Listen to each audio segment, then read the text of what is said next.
먼저 읽겠습니다. 너희는 마음에 근심하지 말라. 하나님을 믿으니 또 나를 믿으라. 내 아버지 집에 거할 곳이 많도다. 그렇지 않으면 너희에게 일렀으리라. 내가 너희를 위하여 거처를 예비하러 가노니 가서 너희를 위하여 거처를 예비하면 내가 다시 와서 너희를 내게로 영접하여 나 있는 곳에 너희도 있게 하리라. 내가 어디로 가는지 그 길을 너희가 아느니라.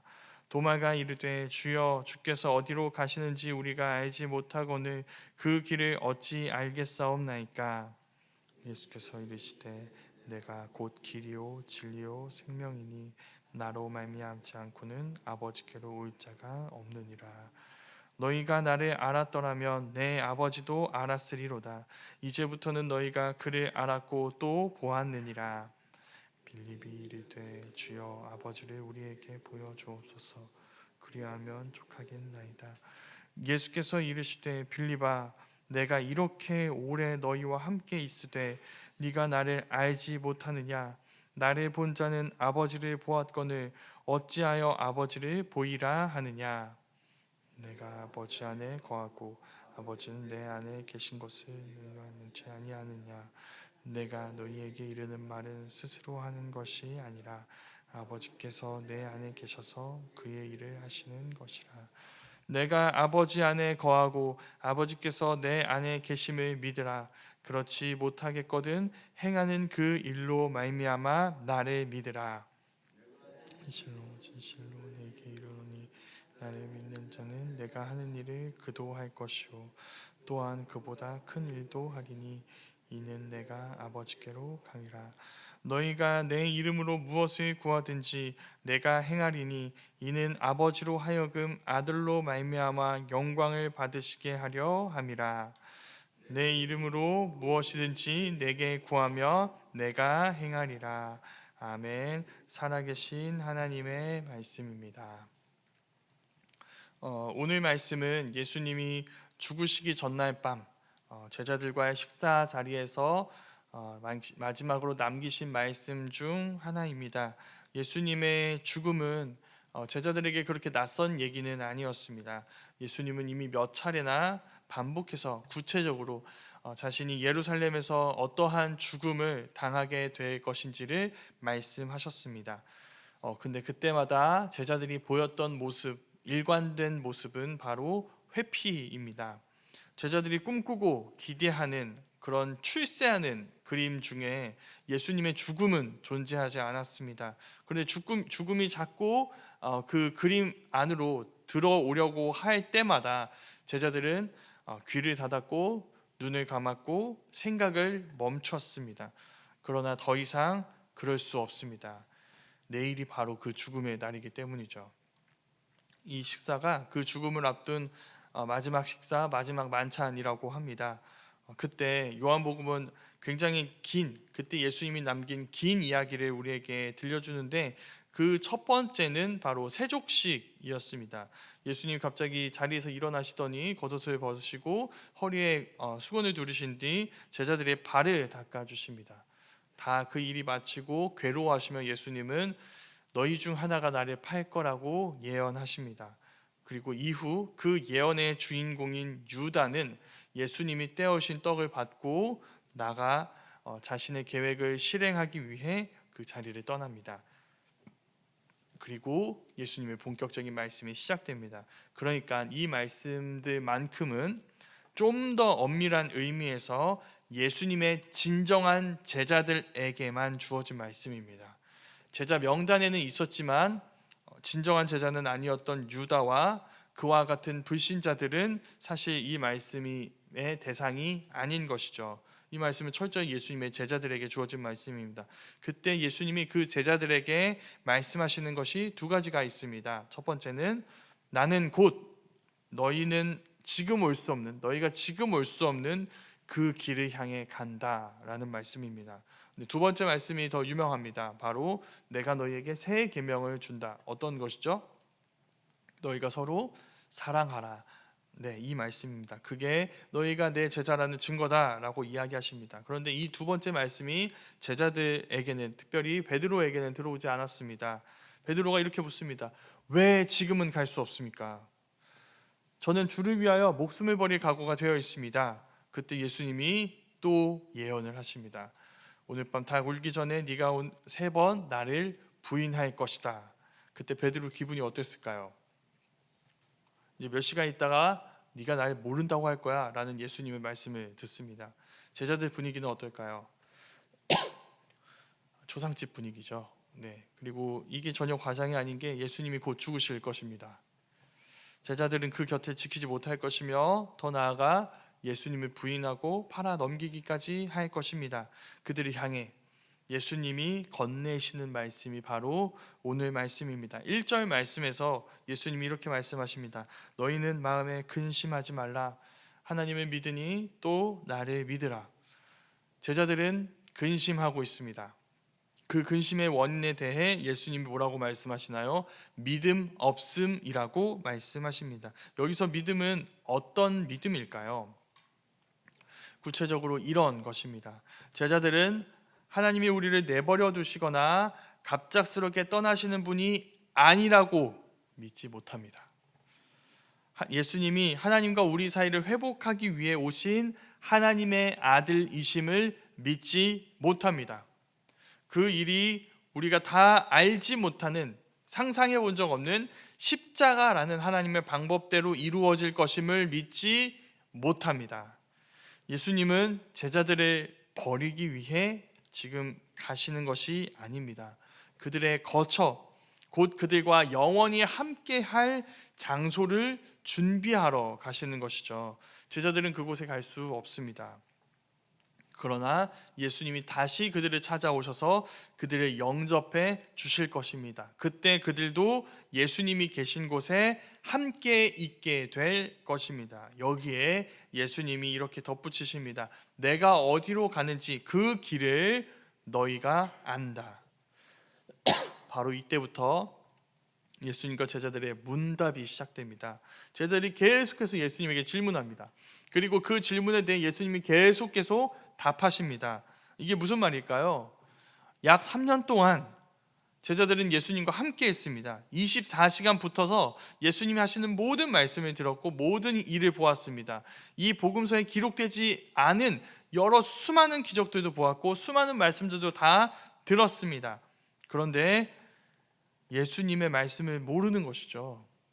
더 정확하게는 예수님을 잘 알지 못합니다. 그래서 지금 예수님이 하시는 이 모든 말씀들이 제자들에게 너무 낯설고 새롭게 다가오는 것입니다. 그 일이, 그 사실이 우리에게 알려줍니다. 오랜 시간 교회에 다닌다고 자동적으로 예수님을 잘 알 수 있을까요? 그렇기도 하고 아니기도 합니다. 심지어 3년 24시간 동안 예수님과 함께 생활했던 그 제자들 역시 예수님을 잘 알지 못했습니다. 우리처럼 일주일에 한 번 나오거나 이렇게 새벽 예배 때만 오는 것이 아니라 함께 살고 함께 자고 함께 누웠던, 함께 깼던 제자들이 예수님을 알지 못하는 것이죠. 그럼 궁금해지죠. 우리는 어떻게 해야 예수님을 잘 제대로 알 수 있는 것일까요? 오늘 말씀이 주는 첫 번째 답변은 바로 질문입니다. 제자들은 여기까지 와서야 비로소 예수님에게 질문하고 있습니다. 예수님이 자기가 생각했던 그 예수님의 모습과 다르다는 것을 깨닫고 그걸 인정하기 시작합니다. 그리고 묻기 시작하는 것이죠. 예수님, 당신은 누구신가요? 처음으로 묻기 시작합니다. 예수님, 당신은 누구신가요? 내가 다 안다, 더 이상 알 것이 없다라는 생각을 버리고 우리가 이 질문을 예수님께 던질 그때야 비로소 우리는 예수님에 대해 제대로 잘 알아가게 되는 것입니다. 도마가 이렇게 묻습니다.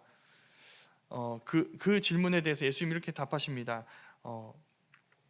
예수님이 어떤 분이신지 답하시는 것이죠. 그 질문이 이렇게 시작되는데 도마가 이렇게 묻습니다.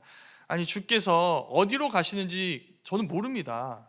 그러니까 주님이 가시는 곳도 모르는데 거기까지 가는 길을 제가 어떻게 알겠습니까? 이렇게 얘기하는 것이죠. 그때 예수님이 이렇게 답하십니다. 내가 곧 길이요 진리요 생명이다. 이렇게 말씀하십니다. 자, 도마는 길에 대해서 물어봤습니다. 예수님은 어떻게 답하시죠? 자기 자신에 대한 이야기로 답하십니다. 예수님이 길입니다. 그 길 끝에 있는 진리입니다. 그 진리에 도달했을 때 우리가 얻게 되는 생명입니다. 뭘 보여주는 걸까요? 처음부터 끝까지 예수님이라는 것을 알려주는 것이죠.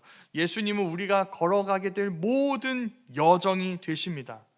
예수님은 우리의 목적지가 되십니다. 그 목적지에서 경험하는 구원이 되십니다. 우리가 그 예수님 안에 있을 때 비로소 우리는 하나님을 아버지로 만나게 됩니다. 그러니까 처음부터 끝까지 예수님은 우리와 함께 하시며 예수님 우리의 목적지가 되시며 예수님 우리의 생명이 되시는 것이죠. 그래서 우리는 계속해서 예수님이 어떤 분이신지 묻고 그분에 대해 알아가야 하는 자들입니다.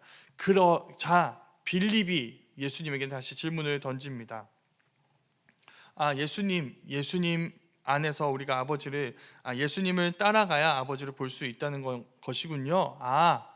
그럼 그 아버지를 지금 저희에게 보여주십시오. 우리는 아직 아버지를 본 적이 없습니다. 자, 여러 제자들이 예수님에게 던지는 수많은 질문들이 있었는데 이 질문이 예수님을 가장 답답하게 만들었습니다. 예수님의 기준에서 이게 예수님에 대해 가장 무지한 질문이었습니다. 예수님 이렇게 말씀하십니다. 너희가 빌립아, 네가 이렇게 오랜 시간 나와 함께 했으면서 여전히 나를 알지 못하느냐?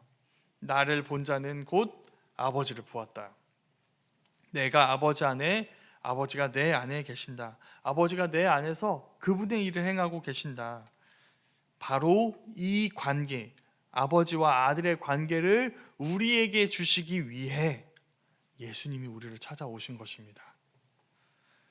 그리고 이 관계는 언제 가능해지냐? 예수님이 지상에서 육신을 입은 사람의 몸으로 함께 계실 때가 아니라 예수님이 떠나실 때, 하늘로 올라가실 때에야 이 관계가 가능해질 것입니다. 왜냐하면 그때 성령이 우리에게 오실 것이기 때문이죠. 성령 안에서 우리에게 이 관계가 주어질 것이기 때문입니다. 그래서 예수님이 이렇게 말씀하십니다. 내가 너희를 떠날 때 너희가 더 큰 일, 내가 했던 일보다 더 큰 일이 너희를 통해 이루어질 것이다 라고 말씀하시는 것입니다. 이 말씀이 알려줍니다. 제자들이 예수님을 알아보지 못했던 이유가 무엇일까요? 이렇게 가까이 예수님과 곁에 있는데 왜 이들은 예수님을 알아보지 못했을까요? 역설적이게도 그분이 너무 가깝기 때문입니다. 예수님은 제자들과 친밀한 거리에 계셨습니다. 그런데 제자들은 그 친밀함을 가벼움, 사소함으로 해석했던 것이죠. 그것이 메시지입니다. 예수님은 우리에게 친밀하신 분입니다. 우리는 언제든지 예수님의 이름을 부를 수 있습니다. 예수님을 고백할 수 있는 자들입니다. 그런데 그 친밀함을 가벼움으로 해석해서는 안 된다는 것이죠.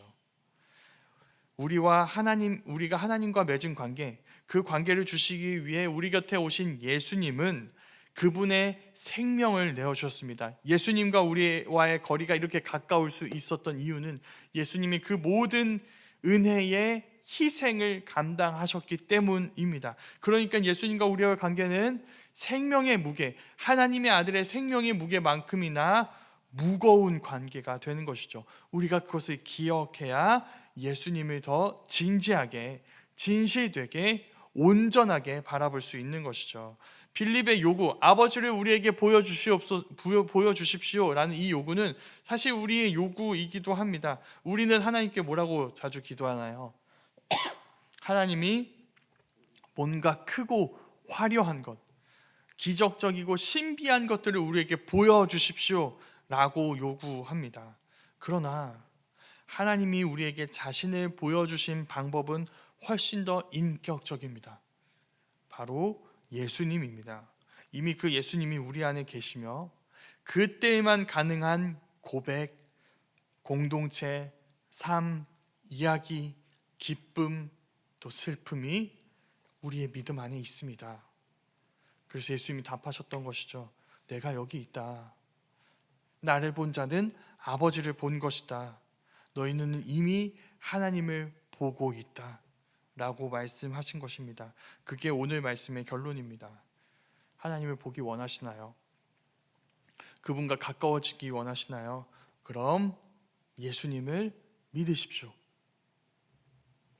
우리 역시 하나님을 아버지라 부르는 하나님의 자녀가 되게 하시려고 예수님은 하나님 품을 떠나 우리 곁에 오신 하나님의 아들이라는 사실을 믿으셔야 합니다. 예수님을 그리스도로 믿으십시오. 죄와 죽음 앞에서 아무 소망 없는 죄인인 우리 인생을 지배하는 그 모든 어둠의 권세를 끝내시고 우리에게 부활과 영생이라는 새롭고 영원한 생명과 삶을 주시기 위해 십자가에서 죽으시고 부활하신 예수님이 바로 그리스도라는 사실을 믿으셔야 합니다. 그렇게 믿지 않는다면, 다르게 믿고 있다면, 우리의 믿음이 이와 좀 다른 것에 향하고 있다면 우린 예수님을 잘못 알고 있는 것입니다.